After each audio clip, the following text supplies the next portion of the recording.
കേരളത്തിലെ കോൺഗ്രസ് പാർട്ടിക്കും കേരളത്തിലെ ജനങ്ങളും ആകാംക്ഷയോട് കാത്തിരിക്കുന്നൊരു സംഭവമാണ്. ആരാണ് കേരളത്തിൻ്റെ അടുത്ത മുഖ്യമന്ത്രിയായിട്ട് ഹൈക്കമാൻഡ് ചൂസ് ചെയ്യുന്നത്? നിങ്ങൾക്ക് ഓർമ്മയുണ്ടായിരിക്കും, ഈ ഇലക്ഷനൊക്കെ നടക്കുന്നതിന് മുമ്പ്, ഏകദേശം 2 മാസം 3 മാസം മുമ്പ് ഞാനൊരു വീഡിയോയിൽ കൃത്യമായിട്ട് പറഞ്ഞു, KC വേണുഗോപാലിനാണ് വലിയ ചാൻസ്, അതായത് ഹൈക്കമാൻഡിൻ്റെ പ്രതിനിധി. എന്ത് പബ്ലിക് സെൻറ്റിമെൻ്റ് ഉണ്ടെങ്കിൽ തന്നെയും തിരഞ്ഞെടുക്കപ്പെടുന്ന MLA-മാർ, അതായത് കോൺഗ്രസിൻ്റെ ലെജിസ്ലേറ്റീവ് കമ്മിറ്റിയിൽ അതിനകത്ത് വരുന്ന MLA-മാർ, അതാണ് ഏറ്റവും വലിയ മാനദണ്ഡം. മറ്റുള്ളതൊന്നും മാനദണ്ഡം അല്ല. മറ്റുള്ളതൊക്കെ ചോദിക്കുക എന്ന് മാത്രമേ ഉള്ളൂ. അല്ലാതെ ഈ ഘടകകക്ഷികളുടെ അഭിപ്രായം ചോദിക്കും. ഘടകകക്ഷികൾക്കും വലിയ പ്രാധാന്യമില്ല ഇതിൻ്റെ അകത്ത്. അതായത് CLP മെമ്പേഴ്സാണ് തിരഞ്ഞെടുക്കുന്നത്, അതാണ് പ്രാധാന്യം. ഇപ്പോൾ കേരളത്തിൽ ചില സാറ്റലൈറ്റ് മീഡിയയും അതേപോലെ തന്നെ യൂട്യൂബേഴ്സും ഒക്കെ എന്തൊക്കെയോ വിളിച്ചു പറയുന്നുണ്ട്. അതായത് VD സതീശന് 32 പേരുടെ പിന്തുണയുണ്ട്, KC വേണുഗോപാലിന് കുറവാണ്. അപ്പം ഞാനിതുമായിട്ട് ബന്ധപ്പെട്ട് ഇത്രയും വർഷം കൊണ്ട് അറിയുന്ന ഈ കോൺഗ്രസിൻ്റെ പല നോർത്ത് ഇന്ത്യയിലുള്ള ലീഡേഴ്സൊക്കെ അറിയാവുന്നവരാണ് പേഴ്സണലി. അപ്പം അവരോടൊക്കെ ഒരു തന്ത്രപരമായിട്ട് ചോദിച്ചു കഴിഞ്ഞപ്പോൾ പിടികിട്ടിയത് ഏകദേശം 50-ന് മുകളിൽ, 63-ൽ 50-ന് മുകളിലുള്ളവർ MLA-മാർ സപ്പോർട്ട് ചെയ്തിരിക്കുന്നത് KC വേണുഗോപാലിനെയാണ്. അപ്പം നിങ്ങൾ ചോദിക്കാം, അതിൻ്റെ അകത്ത് ആ ലിസ്റ്റിനകത്ത് നീലകണ്ഠൻ എന്നും പറഞ്ഞുകൊണ്ടൊരു ഉദുമ MLA, ആ ഉദുമ MLA-യോട് 4 പ്രാവശ്യം ചോദിച്ച് ആരെയാണ് സപ്പോർട്ട് ചെയ്യുന്നത്, അയാൾ ആരെയും സപ്പോർട്ട് ചെയ്യുന്നില്ല, അത് ബ്ലാങ്കായിട്ട് കിട്ടും. അല്ലാതെ പിന്നീട് അയാൾ പത്രസമ്മേളനത്തിൽ പറഞ്ഞൊക്കെ ചുമ്മാ പച്ചക്കള്ളമാണ് പറഞ്ഞത്. അതായത് വലിയൊരു ശതമാനം MLA-മാരും KC വേണുഗോപാലിനാണ് അവർ സപ്പോർട്ട് പറഞ്ഞിരിക്കുന്നത്. പിന്നെ അതേപോലെ തന്നെ മുസ്ലിം ലീഗിൻ്റെ ചില നേതാക്കന്മാർ പറയുന്നു, ഇവിടുത്തെ നേതാക്കൾ, അതായത് AICCയുടെ ഒബ്സർവറും പോയവരും രാഹുൽ ഗാന്ധിയുടെയും ഖർഗയുടെ ഓഫീസൊക്കെ ലീഗിൻ്റെ ഈ പറയുന്ന EK കുഞ്ഞാലിക്കുട്ടിയോടും സാദിഖ് അലി തങ്ങളോടും കൃത്യമായിട്ട് പറഞ്ഞിട്ടുണ്ട് ആരായിരിക്കും AICCയുടെ പിന്തുണ, ആർക്കാണ് പിന്തുണ കൊടുക്കുന്നത്, അതിൻ്റെ മാനദണ്ഡം എന്താണ്. അവർ പറഞ്ഞിട്ടുണ്ട് ആരാണ് കോൺഗ്രസിനെ AICC തീരുമാനിക്കുന്നത് അവർക്കാണ് ലീഗിൻ്റെ പിന്തുണ. അവർ കൃത്യമായിട്ട് പറഞ്ഞിട്ടുണ്ട്. ഈ PMA സലാമൊക്കെ പറയുന്നത് ഒരു വെറുതെ വെളുപ്പീര് പരിപാടിക്കാണ്. കാരണം അയാൾക്കറിയാം അയാളല്ല തീരുമാനിക്കുന്നത്, ലീഗുമല്ല തീരുമാനിക്കുന്നത്, ഈ കോൺഗ്രസ് ആണ് തീരുമാനിക്കുന്നത്. പിന്നെ അതിൻ്റെ അത് പ്രധാനമായിട്ട് ലീഗിൻ്റെ നേതാവ് എന്ന് പറയുന്ന ഒന്ന് കുഞ്ഞാലിക്കുട്ടി, ഈ പറയുന്ന സാദിഖ് അലി തങ്ങൾ അവരോട് സംസാരിച്ചു കഴിഞ്ഞു. അതേപോലെ തന്നെ PJ ജോസഫിനോട് നേരിട്ട് സംസാരിച്ചു കഴിഞ്ഞു. ഇതൊക്കെ കൃത്യമായിട്ട് നടക്കുന്ന സംഭവം. അവരോട് സംസാരിച്ചു കഴിഞ്ഞു.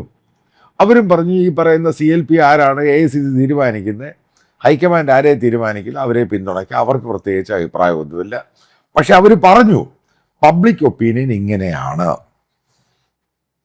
ഇനി നമുക്ക് ഈ കേരളത്തിൽ നടക്കുന്ന ഈ സോഷ്യൽ മീഡിയ മറ്റുള്ള സംഭവങ്ങളിലൊക്കെ പോകാം. അതായത് വടക്കൻ മേഖലയിൽ നിന്ന് വരുന്ന ഷാഫി പറമ്പിൽ കോൺഗ്രസ് പാർട്ടിയുടെ വലിയ നേതാവാണ്. അതായത് ഉദിച്ചു വരുന്ന ഒരു എമേർജിങ് ലീഡറാണ്. ഷാഫി പറമ്പിൽ പിന്തുണച്ചിരിക്കുന്നത് KC വേണുഗോപാലിനെയാണ്. കൃത്യമായിട്ട് പറയാം, അവിടെയുള്ള മെമ്പേഴ്സ് ഓഫ് പാർലമെൻറ്റ് ഭൂരിപക്ഷവും ഈ പറയുന്ന KC വേണുഗോപാലിനെയാണ് പിന്തുണച്ചിരിക്കുന്നത്. കാരണം അവർക്കൊക്കെ അറിയാവുന്ന ഹൈക്കമാൻഡിൻ്റെ പ്രതിനിധിയാണ് KC വേണുഗോപാൽ. അവർക്ക് ഈ സാമ്പത്തികം അറേഞ്ച് ചെയ്ത് കൊടുത്തു. ഈ ഇലക്ഷനുമായി ബന്ധപ്പെട്ട ഹൈക്കമാൻഡിൻ്റെ പിന്തുണ ഇവർക്കൊക്കെ കിട്ടിയതിൻ്റെ കാര്യം ഈ പറയുന്ന വേണുഗോപാലാണ്. ഇനി വേറൊരു കാര്യമുണ്ട്, ഈ കേരളത്തിലെ തിരഞ്ഞെടുക്കപ്പെട്ട MLA-മാർ പല ആൾക്കാരുണ്ട്. ഞാൻ ഈ പല MLA-മാരോട് ചോദിച്ചു, നിങ്ങളോടൊക്കെ ഈ KC വേണുഗോപാൽ പിന്തുണ ചോദിച്ചോ? അപ്പോൾ അവർ പറഞ്ഞു ഇലക്ഷന് മുമ്പേ അവരോട് സംസാരിച്ചു, ഇതുമായിട്ടല്ല, അതായത് സാമ്പത്തികമായ എന്തൊക്കെ സഹായങ്ങൾ വേണം അതിനെപ്പറ്റി കൃത്യമായിട്ട് AICCയുടെ ഒബ്സർവർ ദീപാ മുൻഷി സംസാരിച്ചു. അതിനുശേഷം എലക്ഷൻ കഴിഞ്ഞ ശേഷം ഈ പറയുന്ന MLA-മാരോടൊന്നും KC വേണുഗോപാൽ അയാളുടെ പിന്തുണ ചോദിച്ചിട്ടില്ല. അത് 100% സത്യം, വലിയൊരു ശതമാനം. ഞാൻ ഈ ചോദിച്ച പല ആൾക്കാരോടും KC വേണുഗോപാൽ പിന്തുണ ചോദിച്ചിട്ടില്ല. പക്ഷേ രമേശ് ചെന്നിത്തലയും വി ഡി സതീശനും നിരന്തരമായിട്ട് ഇവരോട് പിന്തുണ ചോദിച്ചിട്ടുണ്ട്. കേരളത്തിലെ ഭൂരിപക്ഷം കോൺഗ്രസ്സുകാർക്ക്, അതായത് അവർക്കറിയാം, ഈ പറയുന്ന MLA-മാർക്ക് കൃത്യമായിട്ട് അറിയാം, ഈ ലിസ്റ്റ് ഇടുന്നു, അവരുടെ ഈ ഒബ്സർവേഴ്സ് ലിസ്റ്റ് ഉണ്ടാക്കുന്നു, ആ ലിസ്റ്റിനകത്ത് ആരാണ് പിന്തുണച്ച ആരാണ് പിന്തുണച്ചില്ല, ഈ ലിസ്റ്റ് AICCയുടെ മുമ്പിൽ വരുമ്പോൾ ഇത് ആദ്യം കാണുന്ന KC വേണുഗോപാൽ ആയിരിക്കും. അതുകൊണ്ട് തന്നെയാണ് ഇവർക്ക് ഈ പറയുന്ന പല ആൾക്കാർക്ക് സതീശിനെ പിന്തുണയ്ക്കണം എന്ന് താല്പര്യമുണ്ടെങ്കിൽ തന്നെ ജനഹിതം മാനിച്ച്, അതായത് പബ്ലിക്കുമായിട്ട് ബന്ധപ്പെട്ട്, പക്ഷെ അവർക്കറിയാം അവരുടെ ഫ്യൂച്ചർ പിന്നെ അവതാളത്തിലാവും, പേടിച്ചു പോയി. അങ്ങനെ ചെറിയൊരു ആൾക്കാരുണ്ടായിരുന്നു, ഈ 3, 4, 5 പേര്, അവർ പോലും അതിൻ്റെ പേരിലാണ് 2 പേരെ 3 പേരെയൊക്കെ പിന്തുണച്ചിരിക്കുന്നത്. അപ്പോൾ ഇതിനകത്തൊരു സംഭവമുണ്ട്. ആരാണ് ഹൈക്കമാൻഡിൻ്റെ കാൻഡിഡേറ്റ്, ആ കാൻഡിഡേറ്റിനെ ആയിരിക്കും ഈ പറയുന്ന കേരളത്തിലെ കോൺഗ്രസ് പാർട്ടി. അതുകൊണ്ട് തന്നെയാണ് കോൺഗ്രസ് പാർട്ടി ഒന്നടങ്കം, അതായത് KPCC പ്രസിഡന്റ്, DCC പ്രസിഡന്റുമാരും ഈ പറയുന്ന വേണുഗോപാലിനെ പിന്തുണച്ചിരിക്കുന്നത്.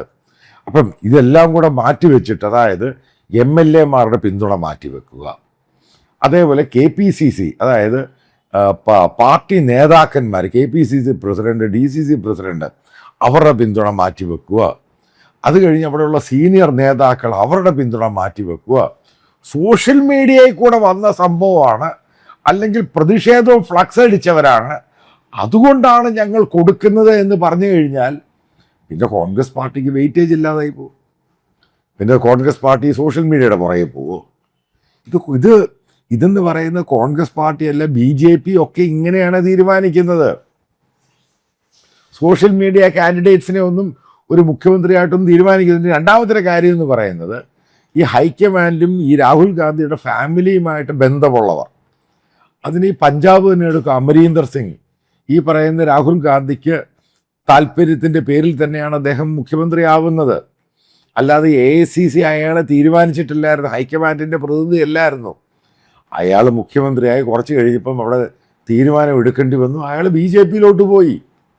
അതേപോലെ തന്നെ രാഹുൽ ഗാന്ധി കൊണ്ടുവന്ന പല നേതാക്കന്മാരുണ്ട്, ജ്യോതിരാദിത്യ സിന്ധ്യ, അതേപോലെ തന്നെ മിലിന്ദ് ദിയോറ, അങ്ങനെ പല നേതാക്കന്മാരുണ്ട്, ചെറുപ്പക്കാരായുള്ള നേതാക്കന്മാർ. ഇവരെയൊക്കെ രാഹുൽ ഗാന്ധി കൊണ്ടുവന്നാണ് മുൻനിരയിലോട്ട്. ഇവരെല്ലാം ഒരു സുപ്രഭാതത്തിൽ BJP-യിലോട്ട് അങ്ങ് പോയി.